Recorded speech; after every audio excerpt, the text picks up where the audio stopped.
गोविंद सिंह डोटासरा तो यही कह रहे थे कि वहाँ पे राजेंद्र जी घोड़ा खड़े हो गए थे, तो उन्होंने जो हमारे परंपरागत जो मुस्लिम वोटर्स है वो वहाँ शिफ्ट हो गए। तो इसलिए मतलब पार्टी को जातियों की तरफ देखने की बजाय पार्टी को मेरिट और मास लीडर्स की तरफ देखना पड़ेगा। गोविंद सिंह डोटासरा खींवसर में आक्रामक नजर आए थे हनुमान बेनीवाल को लेकर, जो जोर सचिन पायलट लगा रहे थे देवली उनियारा में, दौसा में।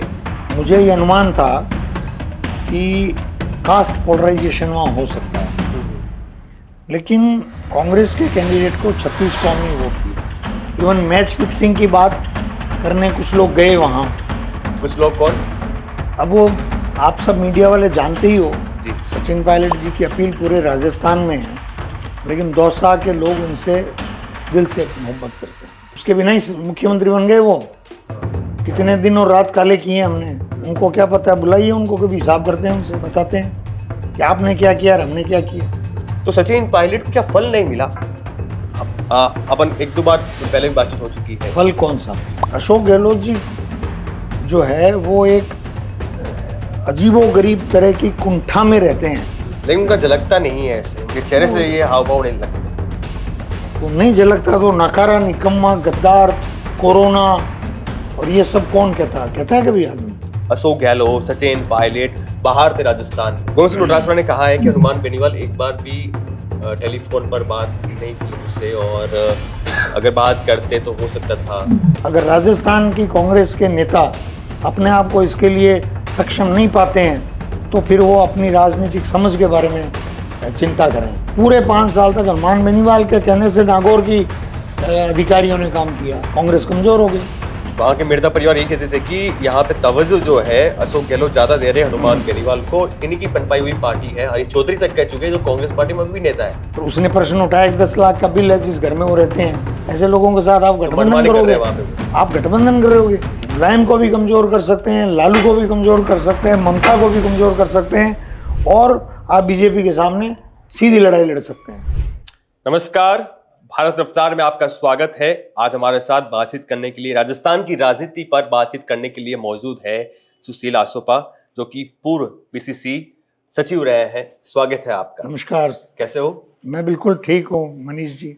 जी, अभी बिना देरी के सीधे मैं आपको सवाल पूछता हूँ। 7 विधानसभा सीटों पर उपचुनाव हुए थे और काफी निराशाजनक आपकी पार्टी का प्रदर्शन रहा है, और खूब सवाल उठ रहे हैं। मैच फिक्सिंग की बात हुई थी, कहा गया कि जो टिकट है वो ठीक तरीके से वितरण नहीं किए गए थे, प्रत्याशी का चयन सही सलीके ढंग से नहीं हुआ था। क्या ऐसे ही है?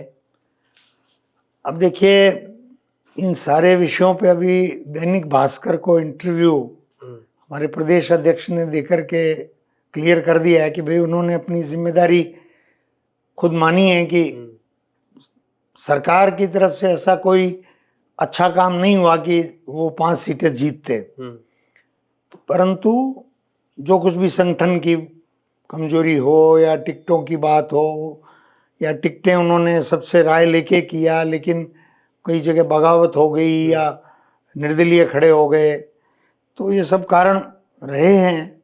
लेकिन निश्चित रूप से मुझे सबसे ज़्यादा निराशा जो है वो खींवसर को लेकर के हुई है। इसलिए कि ऐसा नहीं हो सकता कि खींवसर में हमारे कांग्रेस के 5000 ही वोट हैं,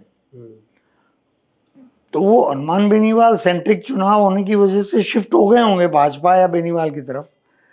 लेकिन ये दुर्भाग्यपूर्ण इसलिए है कि वहाँ से रामनिवास जी मिर्धा का परिवार जो है वो लगातार चुनाव लड़ता रहा है, जीतता रहा है।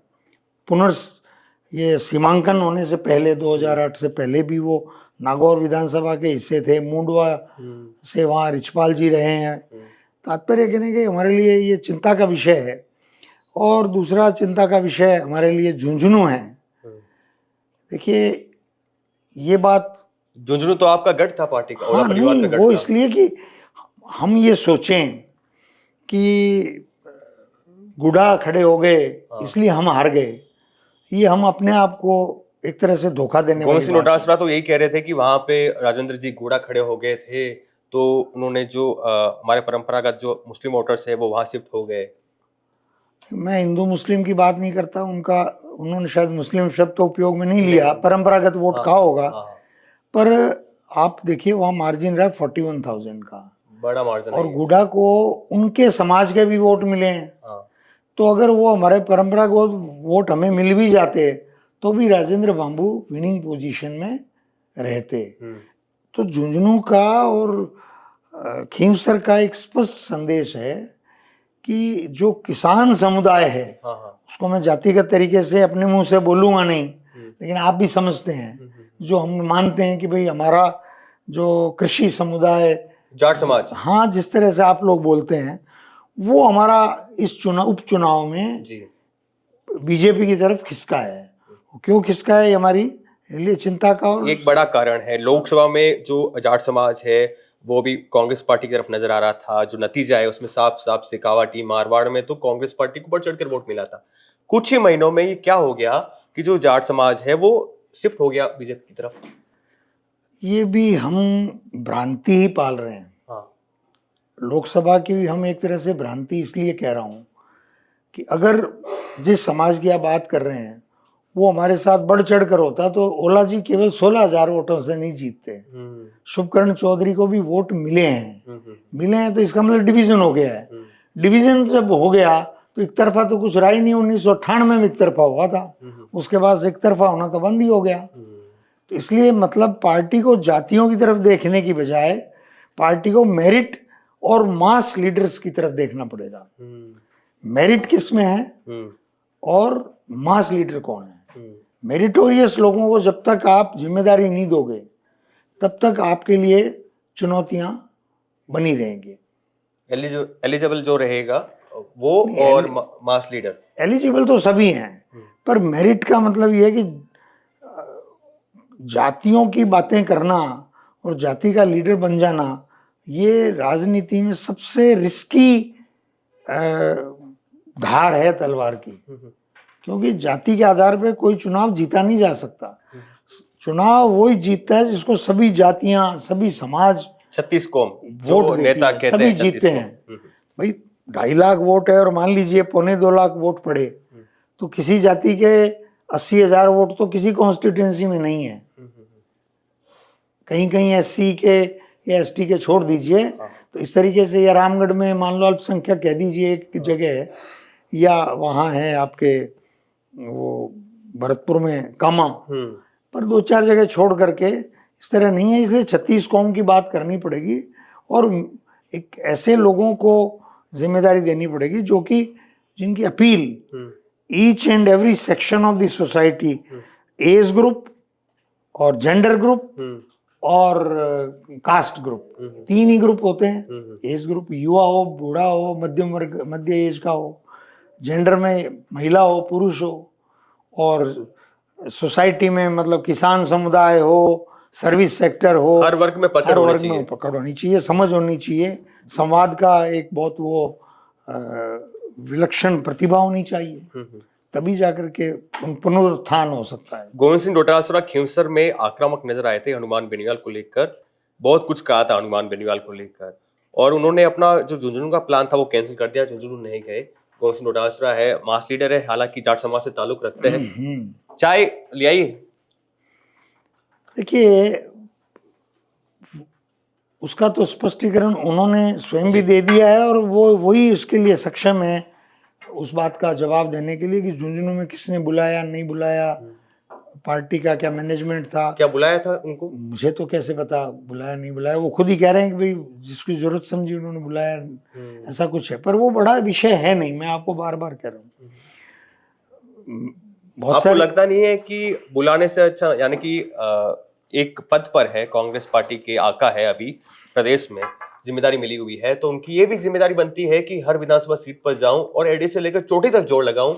जो जोड़ सचिन पायलट लगा रहे थे देवली उनियारा में, दौसा में, और दौसा में कामयाबी हासिल हुई है कांग्रेस पार्टी को। वहां ऐसा नजर आ रहा था कि मुकाबला काफी आसानी से निकाल सकते हैं भाजपा के जो प्रत्याशी है वहां पे सीट, किरोड़ी लाल मीणा का प्रभाव है, लेकिन कुछ उल्टा ही हो गया वहां पे। हमें भी थोड़ा अचंबा हुआ कि वहां क्या कुछ हुआ। देखिए मैं तो पहले दिन से वहाँ दौसा में था, मतलब एंड के 6-7 दिन में वहाँ लगातार सुबह जाके शाम को आया हूँ, रहा हूँ। मुझे ये अनुमान था कि कास्ट पोलराइजेशन वहां हो सकता है, लेकिन कांग्रेस के कैंडिडेट को 36 कौम ने वोट दिया। इवन जिस समाज से जगमोहन जी थे उस समाज ने भी दिया, और एससी ने भी दिया, सामान्य वर्ग ने भी दिया, ओबीसी ने भी दिया। इवन मैच फिक्सिंग की बात करने कुछ लोग गए वहां। कुछ लोग कौन? अब वो आप सब मीडिया वाले जानते ही हो जी। तो वो उनके अपने समाज ने भी वोट दिया कांग्रेस को। उनका संदेश तो मैच फिक्सिंग का था। हाँ, लेकिन दिल्ली तक चर्चा है। हाँ, लेकिन वोट दिया वहां कांग्रेस मतलब के प्रत्याशी को। हाँ, प्रत्याशी को। तो सीधा सीधा सा देखिए, दौसा तो अपने आप में एक स्ट्रांग होल्ड है ही।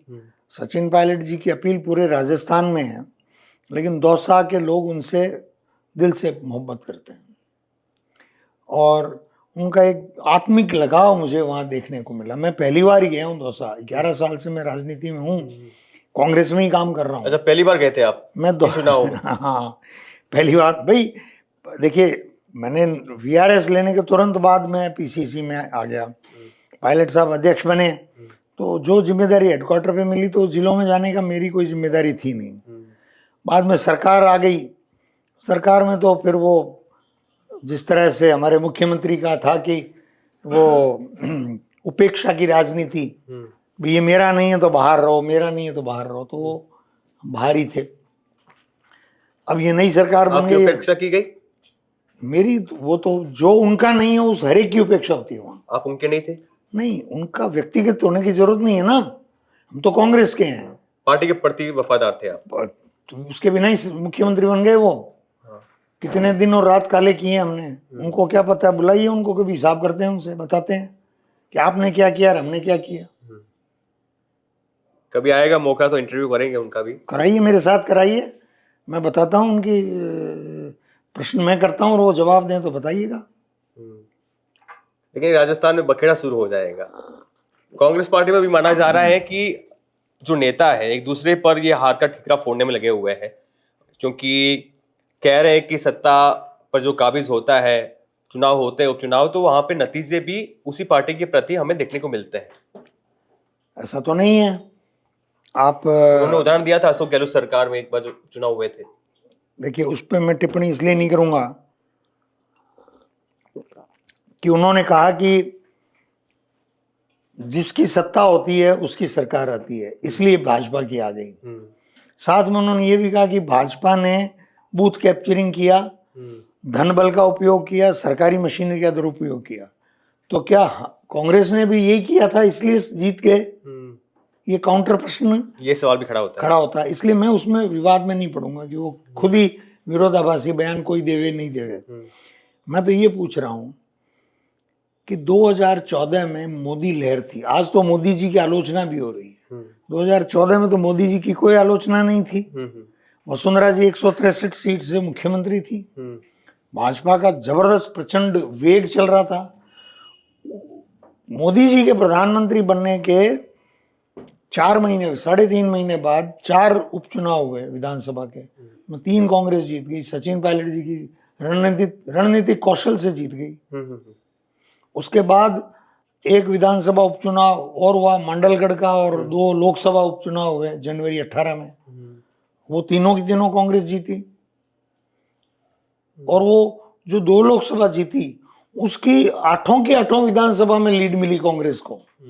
आप गौर करिएगा मैं क्या कहना चाह रहा हूं। जैसे अजमेर में 80,000 वोटों से जीते, तो 8 विधानसभा है, दूदू, नसीराबाद, अजमेर उत्तर, दक्षिण, पुष्कर, ऐसे हर एक में लीड थी कांग्रेस की। वहां से भी वो सांसद रह चुके हैं अजमेर से। तो वो सुबह 7 बजे निकलते थे, रात को 1 बजे 2 बजे आके खाना खाते थे जहाँ वो रुके हुए थे। मैंने अपने 11 साल में, और मैं राजनीति में रुचि शुरू से रखता हूँ, इसमें कोई दो राय नहीं है। सचिन पायलट काबिल है, काबिलियत रखते हैं, और युवाओं में हर वर्ग में उनकी पकड़ है, और जुट जाते हैं तो उसे जिता कर ही दम लेते हैं। ये हमें दौसा में देखने को मिला है। हालांकि देवलियारा में त्रिकोणीय मुकाबला हो गया था। उनका ही एक कहता है अपने आप को नरेश मीणा कि मेरे गुरु है वो। हालांकि सचिन पायलट ने भी खंडन किया है कि हिंसा का कोई स्थान नहीं है, और टॉलरेट नहीं किया जा सकता हिंसा को समाज में, ये कहा है सचिन पायलट ने। तो सचिन पायलट को क्या फल नहीं मिला? अपन एक दो बार पहले भी बातचीत हो चुकी है। फल कौन सा? राजनीति में फल कौन सा वो होता तो है? खुद ही कहते हैं कि भाई राजनीति में इंसान जो है वो पदों से जीवित नहीं रहता है, लोगों के प्यार और समर्थन और लगाव से जीवित रहता है।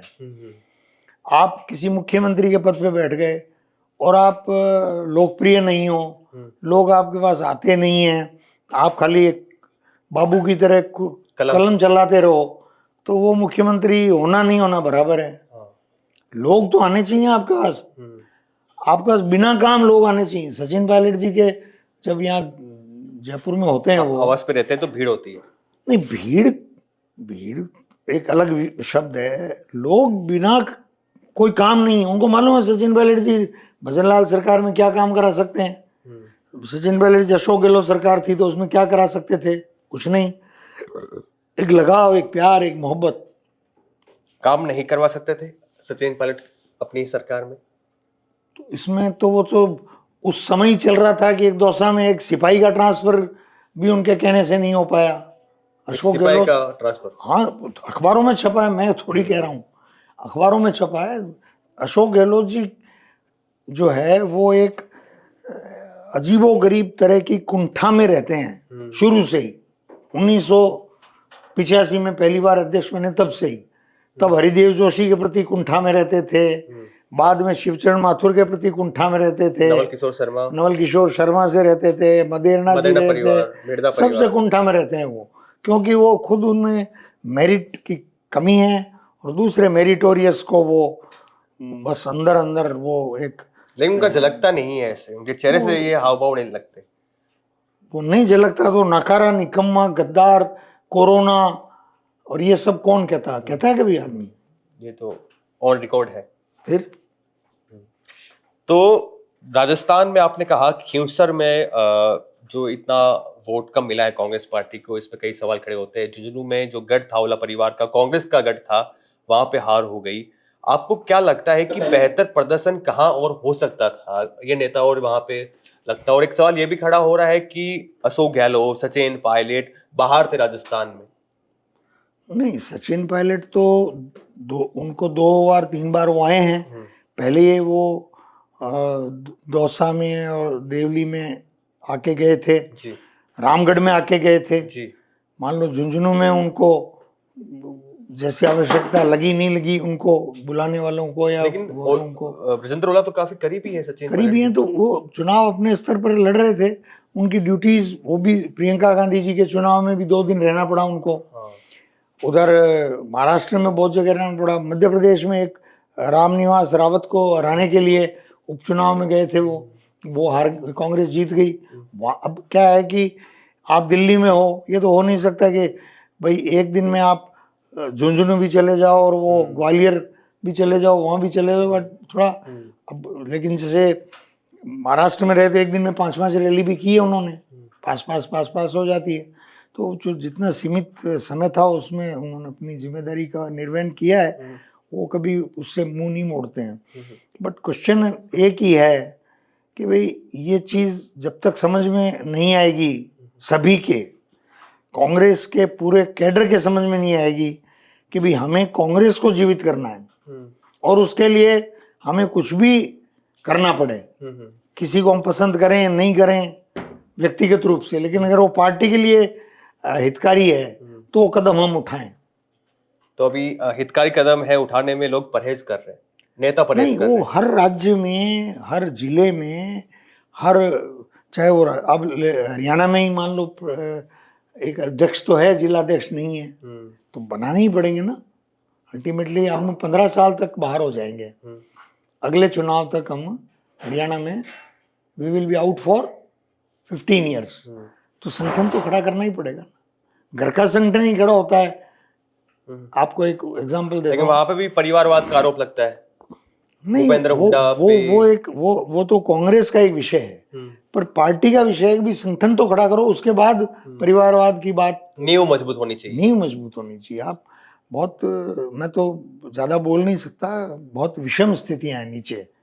जमीन पे। वहां पे भी दिक्कत है, हरियाणा में भी शैलजा कुमारी, भूपेंद्र हुड्डा में। नहीं, वो एक अलग विषय है, फैक्शन हर जगह हो सकता है, लेकिन पार्टी को नीचे, संगठन को फैक्शन से बाहर रख करके, आप देखिए भाजपा की नीतियां सही नहीं है देश के प्रति, भाजपा की जो पॉलिसीज हैं, भाजपा की जो विचारधारा है, उससे हम असहमत हो सकते हैं, लेकिन आप भाजपा में पता कर लीजिए, संगठन काफी मजबूत माना टिकट जाता है। मनीष जी को मिल जाए या आसोपा जी को मिल जाए, 125 नंबर बूथ पे लक्ष्मी ही बूथ एजेंट होगा, टिकट आपको मिले या मुझे मिले, ये जो कैमरा पे बैठे हैं लक्ष्मी जी, बूथ एजेंट ही होंगे। नहीं, आपके और मेरे पास ये कंट्रोल नहीं है कि बूथ एजेंट आप अपनी मर्जी का उनको लगा लो और मैं मर्जी का इनको लगा लूं, और उससे भाजपा को फायदा हो रहा है, कांग्रेस को इसी से नुकसान हो रहा है। इसी से नुकसान, और अपनी मर्जी के वो लगाते हैं तो अगली बार वो दूसरे वाला बम फोड़ देता है। वो बूथ एजेंट तो वो है, मारो की जिम्मेदारी है। खींवसर की बात सही करें, बोल रहा हूं मैं, गलत नहीं बोल खींवसर रहा हूं। में कांग्रेस पार्टी को काफी कम वोट मिले हैं। गोविंद सिंह डोटासरा ने कहा है कि हनुमान बेनीवाल एक बार भी टेलीफोन पर बात नहीं की मुझसे, और अगर बात करते तो हो सकता था। इस बारे में मैं बड़ा सुस्पष्ट विचार है मेरे कि राजस्थान में कांग्रेस को किसी भी पार्टी के साथ गठबंधन नहीं करना चाहिए, आगे भी जो पहले 200 की 200 सीटों पे कांग्रेस को लड़ना चाहिए, 25 की 25 सीट पे कांग्रेस को लड़ना चाहिए। अगर राजस्थान की कांग्रेस के नेता अपने आप को इसके लिए सक्षम नहीं पाते हैं तो फिर वो अपनी राजनीतिक समझ के बारे में चिंता करें। क्यों कि आज भारतीय आदिवासी पार्टी खड़ी हो गई, हमारे सरकार में खड़ी हो गई, हम सरकार चला रहे थे। ये अलग बात है, नुकसान आपकी पार्टी को ही हो रहा है उससे। हुआ, और मैं क्या कह रहा हूँ, हनुमान बेनीवाल से किसको हुआ? पूरे 5 साल तक हनुमान बेनीवाल के कहने से नागौर की अधिकारियों ने काम किया, कांग्रेस कमजोर हो गई। वहां के मिर्जा परिवार ये कहते थे कि यहाँ पे तवज्जो जो है अशोक गहलोत ज्यादा दे रहे हैं हनुमान बेनीवाल को, इन्हीं की पनपाई हुई पार्टी है। हरीश चौधरी तक कह चुके हैं, जो कांग्रेस पार्टी में भी नेता है। अजी, मैं ज्योति मिर्धा चलेगी बीजेपी में, मैं तो कोई बीजेपी में नहीं गया हूँ, पर उसने प्रश्न उठाया कि 10 लाख का बिल है जिस घर में वो रहते हैं, ऐसे व्यक्ति हमारे साथ सहयोगी हो तो ये हमारे पे प्रश्न नहीं है। आपके घर का 800 का बिल आ जाए, दूसरे दिन आपको प्लायर लेके आ जाएगा आपके घर कि साहब आपका बिल पेंडिंग है, 10-10 लाख रुपए का बिल पेंडिंग है।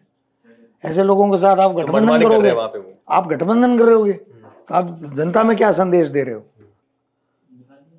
तो कांग्रेस राजस्थान में बहुत मजबूत है, आज जिस स्तर पे खड़ी है उस स्तर पे से वापस स्वर्णिम दिनों की तरफ ले जाई जा सकती है, बशर्ते सारी कांग्रेस एक हो और ऐसे लोगों को आगे करके चले जिनका जनाधार हो, पूरे प्रदेश में जिनकी पहचान और जिनको सुनने मिलने देखने लोग आए, बेसब्री से इंतजार करते हो। हाँ, अब वरना 39.8% हमको विधानसभा में वोट मिला, और इन 7 विधानसभा के उपचुनाव में हमको एवरेज वोट मिला है 22%। खुदा न खास्ता यही 22 और 30% विधानसभा में हो गया अगली बार, तो आप उससे अगली बार के चुनाव में देखना है बड़े बदलाव की जरूरत है आपको लगता है, जो संगठन को पूरी तरीके से रिस्ट्रक्चर करे, सबको जोड़े, साथ में लेकर एक नई स्पिरिट भरे कार्यकर्ताओं में। तो ऐसा है कि अगर आपकी सरकार है तब भी उसकी जरूरत है, आप विपक्ष में हो तब तो जरूरत है ही है। अगर आप सरकार में हो तो भी रिपीट करने के लिए जरूरत है उस चीज की, आप विपक्ष में हो तब तो जरूरत है ही है। जी, ये बात है। तो इतनी करे बातचीत की और बढ़ाए? नहीं, मैं तो देखिए विषय तो वही है, आप जो करना चाहते हैं तो ठीक है, वो बात तो मैंने अपनी कह ही दी आपको। ये जो आप अभी गिना रहे थे, एक अंतिम सवाल पूछना चाहूंगा, ये कांग्रेस पार्टी के हालात इतने बिगड़ते क्यों जा रहे हैं कांग्रेस पार्टी के यहाँ पर? असल में 2 चीजें हैं, इसको आपको फिनोमेना को नेशनल वे में देखना पड़ेगा, और उस नेशनल वे के आधार पे आपको एक्सट्रापोलेट करना पड़ेगा राजस्थान में, अलग अलग स्टेटों में अलग अलग कारणों के हिसाब से। भारतीय जनता पार्टी ने आज जो कांग्रेस के इंडिया गठबंधन के सहयोगी हैं उनके कंधे पे चढ़ करके और अपने आप को मजबूत किया, ठीक है, और जब मजबूत हो गई तो उनको धक्का मार दिया। मुलायम सिंह और भाजपा ने एक साथ सरकार बनाई है ना, लालू यादव और भाजपा ने एक साथ सरकार बनाई है ना, आज वो साथ नहीं है। तो क्यों? कि दोनों का ये षड्यंत्र था कि पहले कांग्रेस को मारो फिर अपन बांट लेंगे राज्य। तो लालू और बीजेपी ने राज्य बांट लिए, मुलायम बीजेपी ने राज्य बांट लिए, तो मायावती और आगे बीच में अलग बात है, वो भी कांग्रेस के वोट ले गई। तात्पर्य मैं आपको बार बार यही कह रहा हूं कि कांग्रेस को पूरे देश में कम से कम, हम कहते हैं हमारे 5 करोड़ सदस्य हैं, मैं कहता हूं पूरे देश में हर विधानसभा में आपके 100 ऐसे लोग हो जाएं जिनका 365 में से 200 दिन कांग्रेस को देंगे, वो सुबह से शाम, तो आप 10 साल के अंदर आप मुलायम को भी कमजोर कर सकते हैं, लालू को भी कमजोर कर सकते हैं, ममता को भी कमजोर कर सकते हैं, और आप बीजेपी के सामने सीधी लड़ाई लड़ सकते हैं। लेकिन अगर आपके पास अगर ऐसे लोग नहीं हैं, या आप ऐसे लोग चुन नहीं सकते जो कि जीवन समर्पित करना चाहते हैं देश के लिए, कांग्रेस या बीजेपी क्या है? अपने अपने नजरिए से एक टूल है देश की सेवा का, यही तो है, या सत्ता का माध्यम है, अपनी अपनी सोच है। मेरे लिए राजनीति एक माध्यम है जनता के सेवा करने का। सेवा। अब मैंने पिछले 10 सालों में मेरे अंदर जो कैपेसिटी है उसके अनुसार मैंने काम किया। वसुंधरा जी के राज में खान घोटाला जो हुआ और खाने कैंसिल करनी पड़ी वसुंधरा जी को, हमारे पायलट साहब के आंदोलन की वजह से। तो उसमें पायलट साहब के पीछे कुछ तो लोग होंगे ना जिन्होंने काम किया, उस पर होमवर्क किया, तो सेवा हुई कि नहीं हुई जनता की? वो खाने जब कैंसिल हो गई तो आज उन खानों का रेवेन्यू जनता के खजाने में आ रहा है, हजारों करोड़ रुपए। सेवा हुई कि नहीं हुई? मैं अपनी बात कर रहा हूँ। या गहलोत साहब के 5 साल में कोई कदम ऐसे उठाए होंगे जो मैं मान लीजिए आपके सामने बात नहीं करना चाहता उनकी, जिससे हो सकता है हजारों करोड़ रुपए जनता के बच गए हों, मुझे मालूम बचे। ऐसे कदम उठाए अशोक गहलोत ने? मैंने। अच्छा, आपने? जिनसे उस सरकार को ऐसे निर्णय लेने पड़े कि हजारों करोड़ रुपए बच गए। आज बता दो? नहीं, वो कभी नहीं बताऊंगा। कभी राहुल गांधी जी मिलेंगे तो बताऊंगा, फेस टू फेस। ना, बिल्कुल।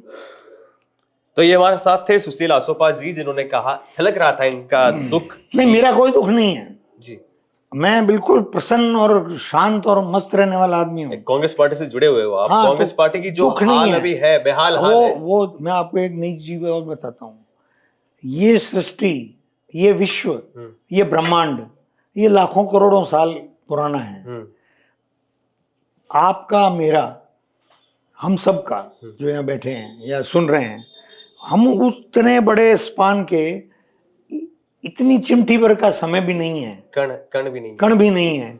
कोई 80 साल का है, भगवान करे सब 80 साल के होके ही जाएं, उससे पहले नहीं जाए कोई। तो हम किस बात पे इतराते हैं कि मैं ये हूं, मैं वो हूं? तुम्हारे जाने के बाद तो कोई याद ही नहीं रखेगा। इसलिए दुख नहीं, जो अपनी ड्यूटी है वो करते चलो।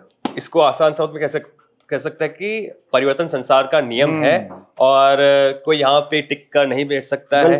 हम कुर्सी पे बैठे हैं, कल और आएगा यहाँ पे कोई और बैठेगा, लेकिन काम नहीं रुकेगा। अब देखते हैं कि कांग्रेस पार्टी की जो अभी हाल है वो देखते क्या कुछ होता है। एक नए सोच के साथ, नई रणनीति के साथ कांग्रेस पार्टी को काम करने की जरूरत है। हमारे साथ सुशील आसोपा जी थे, हमारे साथ बातचीत करने की बहुत बहुत धन्यवाद। बने रहिए हमारे साथ। नमस्कार।